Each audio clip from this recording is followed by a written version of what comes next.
问各位一个问题：你入坑的第一款 GTA 是哪一部？是罪恶都市，还是圣安德烈斯，又或者是那个游戏？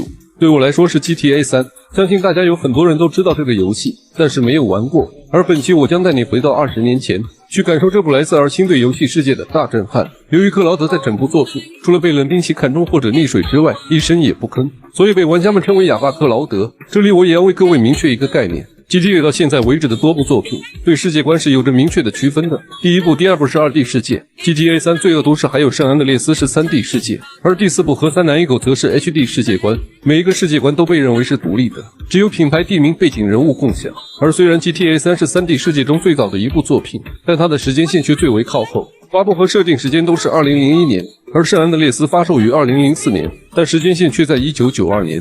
所以通关过圣安德烈斯的玩家也一定对克劳德不陌生。在时间线上，克劳德第一次出场是在9年前的圣安德烈斯，他是西海岸某个汽车修理厂的小混混，在 CJ 的前女友卡特琳娜的怂恿下与 CJ 赛车。虽然比赛输给了主角，但却把 CJ 的女朋友抢到了手。虽然再后来看这是一个极其愚蠢的选择，但此时的恋爱脑克劳德已经满眼都是卡特琳娜了。于是，在比赛过后，两人一同开车前往了自由城，而 GTA 3的故事也从此开始。一辆敞篷跑车疾驰而过，停在了一家银行门口。伴随着银行的警铃响起，两男一女持枪携款逃出银行后门，眼看着就要顺利逃脱，突然一个转角，女人把枪对准了负责殿后的男人，一枪将他崩倒在地。这个女人便是卡特琳娜，而那个倒霉蛋就是被绿茶表妹忽悠离家9年的克劳德。不过得益于 GTA 的无敌宇宙的医疗系统，克劳德被救了回来。然而死罪可免，活罪难逃。这种被情侣背叛的沸羊羊行为很快就被登上了报纸公开处刑。然而在押送监狱的途中，突然出现了一伙人挡在了囚车前，不仅携走了同车的一名犯人，甚至还炸毁了途经的大桥。因此我们也被迫被困在了这片波特兰地区进行活动。犯罪现场也只剩下克劳德和一同逃出的8号球，眼下也只能先跟着8号球找个藏身处。8号球对克劳德还是不错的，不仅找了带有车库的住所，还给克劳德介绍了一份工作。于是8号球就带着克劳德来到了当地的夜总会，找到了老板路易吉。碍于8号球的面子，路易吉给了克劳德一些平时小弟干的简单工作，开车拉个人或者教训一下骚扰小姐的小混混。毕竟在外打拼了9年，这些事对于克劳德来说都算小事。别看是小事，由于克劳德每次处理的都很好，得到了家族成员的信任，接触到了家族老大的儿子乔伊和家族2把手托尼。和路易吉的小打小闹不同，乔伊和托尼的任务更加暴力。先是将弗雷利家族的得力干将炸死，随后在3合会的地盘干掉了家族的叛徒。克劳德完美而出色地完成每一次任务，让家族老大想要迫切地看看这个年轻人。随后在3位老大的带领下，见到了这个家族真正的教父萨尔瓦多·里昂尼。教父也听说了他最近干的那些事情，感觉这个小伙子很有上升空间，就把他留在了身边，为自己办事。虽然如此，在教父的麾下，还是要从小事做起。趁着教父跟几位老板谈大事的空隙，克劳德就负责给他的老婆玛利亚当起了司机，将玛利亚送去了一个仓库派对快活。但好巧不巧，玛利亚刚进去就遇到了警察来查房。刚进去的玛利亚还没等放进去，提着裤子就又跑了出来，也夺回克劳德的车技了得，顺利摆脱了警察的包围，把玛利亚安全地送回了家。既提升了教父对克劳德的信任，还得到了玛利亚的青睐。再次来到萨尔瓦多面前，他开始对克劳德委以重任，去调查一个可能将家族情报卖给其他帮派的卷毛鲍勃。克劳德的任务就是跟踪鲍勃，并查清事件的来龙去脉，必要时甚至可以干掉他。克劳德从夜总会一直跟到了码头，没想到竟然在这里见到了自己的前女友卡特琳娜，还在这里发现了哥伦比亚帮的贩毒窝点。而鲍勃这个大傻逼就因为一包面粉，暴露了家族现在处于帮派人手不足、人心动荡不安的事实。克劳德也在随后送鲍勃上了极乐世界，回头就将哥伦比亚的制毒窝点位置告诉了教父。教父大喜，直接就让克劳德把哥伦比亚的制毒窝点炸掉。由于当前里昂尼家族和3合会正在开战，实在是腾不出人手，教父决定只安排克劳德和8号球2个人去执行该任务。可能教父也觉得一个哑巴一个残疾确实有点难度，便给克劳德画上了大饼。只要克劳德把这件事完美解决，那么香车美女要什么有什么，从此走上人生巅峰。经过教父画的饼，克劳德信心满满，便找到了炸弹专家8号球。但炸的前整10万美刀，还要我们当小弟的来出，是不是有点太狗了？虽然在本作中需要用到钱的地方很少，除了去医院、警局等必要开销，就只剩修车、买武器了。所以理论上来讲，咱们是不缺钱的。但你这整10万美刀让小弟来出，我心里实在是有点难受。没办法，为了这期视频我就给他了。所以还请大家不妨来波3连支持一下。购买完炸药，两人再次来到码头。克劳德在高处负责用狙击枪掩护8号球，8号球则负责剧本上安装定时炸弹。两人的配合十分默契，但8号球老哥可能是哪根弦搭错了。这样玩波刺激的，一定要和炸弹赛。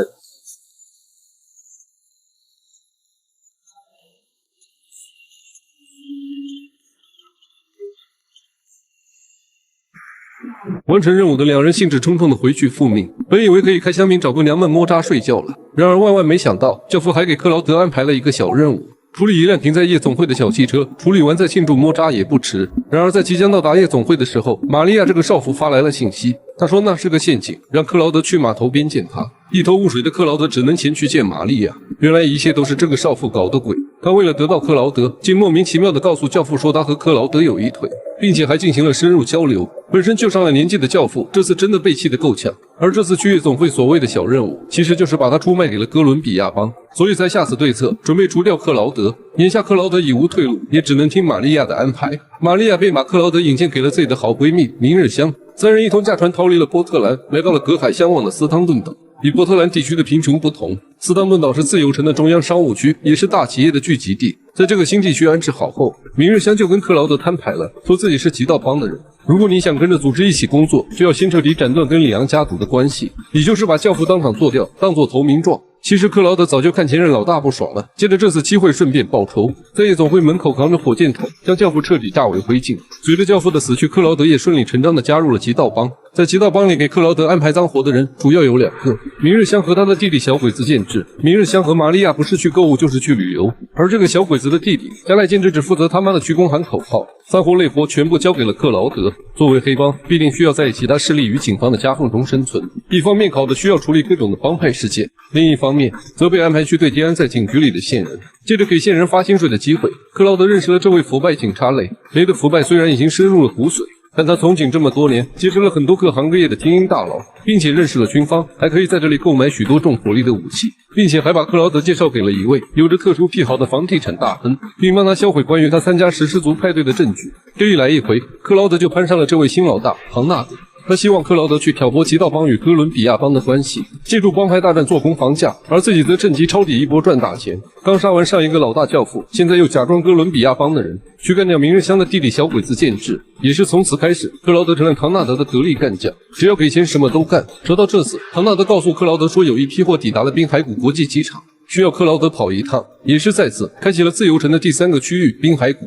这是一个住宅区以及工业区，在缅北干过诈骗的朋友都知道，跟你们的园区一样。一路来到机场后，却发现早就有哥伦比亚的人在此守候。在清除所有守卫后，发现包裹竟不翼而飞，不用想也能猜到是哥伦比亚人干的。根据现场遗留下来的信息，我们得知他们似乎去了斯汤顿岛一处建筑工地。来到工地，这里已经盘踞了很多哥伦比亚的小弟，看来不出意外，货就是被带到这里了。清除掉所有工地里的小弟，克劳德乘着工地大楼的电梯来到了顶层。没想到的是，迎面向克劳德走来的竟然是卡特琳娜和他的新舔狗米盖尔。还没等二人反应过来，克劳德就拿着枪指向了他们。看到克劳德的出现，米盖尔直接怂了，而卡特琳娜凭着她过人的胆量以及心狠手辣，顺势掏枪给了米盖尔一枪。正当克劳德还没有搞清什么情况时，卡特琳娜早已跳楼逃生。卡特琳娜刚跑没多久，另一个女人就出现在了现场。极道帮的明日香虽然杀死弟弟的仇人就在眼前，但他不知情克劳德背着他干的那些事。他依然坚持是哥伦比亚帮害死了自己的弟弟，决定与他们势不两立。他负责审问米盖尔来获取更多的信息，克劳德却自己带着包裹回到了唐纳德的住处，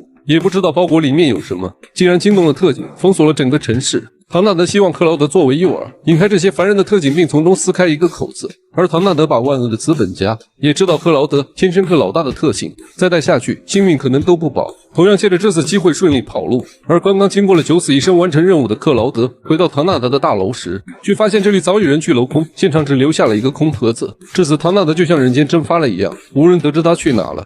没有了金主爸爸的克劳德也只能先回到明日香这边。从他对米格尔的严刑拷打下，终于问出了卡特琳娜的下一步行动。他现在完全掌控了哥伦比亚帮，在自由城内安插了3支自杀小队，试图以这种残酷而又血腥的方式干掉克劳德。接下来凭着克劳德在黑帮这么多年摸爬滚打，逐个击破了卡特琳娜安排在自由城内的自杀小队，甚至还进一步摧毁了他们用来制毒的咖啡馆以及负责运输毒品的飞机。而克劳德以下的种种行为彻底激怒了哥伦比亚帮。再次找到明日香，没想到映入眼帘的却是2具冰冷的尸体，而现场还留下了卡特琳娜的一条纸条，让我们带着50万去赎玛利亚。可能还是对这个曾经和自己从新手村一起打拼走出来的女人留有一点感情吧。克劳德便带上了钱，来到了滨海谷的别墅。而再次面对克劳德的卡特琳娜，这次彻底撕破了脸。9年以来，他对克劳德没有一点感情，都是生意。可能此时的克劳德还想挽回一下那个他每天摸着渣睡觉的女人。还没等克劳德开口，拿到钱的卡特琳娜便吩咐手下干掉克劳德。此时克劳德对他的爱意化作了仇恨，不顾被干掉的风险，反手夺过了枪，杀死了在场所有的小弟。而此时的卡特琳娜乘着直升机一路逃窜，克劳德已经一无所有了，将爱转化成了仇恨，一路追到了郊外水坝。然而这里却布满了哥伦比亚的人，不过这群人显然不是克劳德的对手。来到了水坝的平台上，克劳德击杀了最后几名小弟，解救了玛利亚。就在这时，乘着飞机的卡特琳娜再次返回，一心就想弄死克劳德，但恰巧地上就有火箭筒。随着克劳德不断的扣下扳机，克劳德他以前最爱的那个女友被他亲手干掉了。他想不明白为什么他付出了这么多，曾经那么爱的一个人，如今却变成了这个样子。难道这一开始就是一场交易吗？难道他对我的爱全是假的吗？就没有一点感情吗？而克劳德的故事也就到此结束，伴随着音乐的响起， GTA 3的故事也将走向尾声。大难不死的玛利亚跟着克劳德缓缓地走出了水坝，便在他的耳边喋喋不休。在玛利亚喋喋不休的抱怨中，发出了一声枪响。GTA 3留下了这个充满悬念的结局。有些人认为这是克劳德杀死了玛利亚，有些人认为这是玛利亚干掉了克劳德，而我则自己倾向这是谁也没死。我们相信这仅仅是一次鸣枪警告，为了制止玛利亚的喋喋不休。虽然尔星并没有在结局上做出解释，所以这些只是脑补，不妨大胆的猜测一下，这也许是克劳德庆祝的一种方式，庆祝他找到了一个喜欢他的人，而不是他喜欢的人。又有多少人守护着他喜欢的人，而我们却永远得不到，只能远远的望着，只能祝福他过得越来越好。